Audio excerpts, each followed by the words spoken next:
জি আসসালামু আলাইকুম।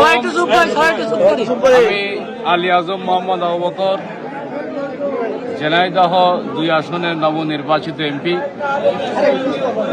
আমি রেজিস্ট্রি অফিসে এসেছিলাম পরিদর্শন করতে। এখানে দেখলাম রেকর্ডপত্র কোথায় সংরক্ষণ করা হয়। এরপর সাব রেজিস্ট্রার সাহেবের সাথেও এখানকার হাল হকিকত কি সেটা জানলাম।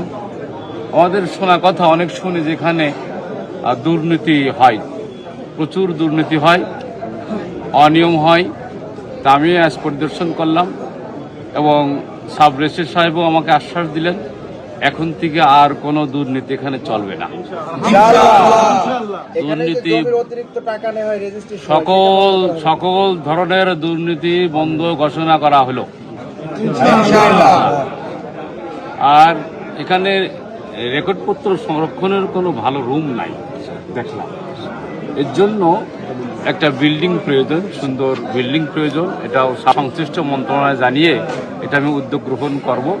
সকলের দৃষ্টি আকর্ষণ করছি বিষয়ে।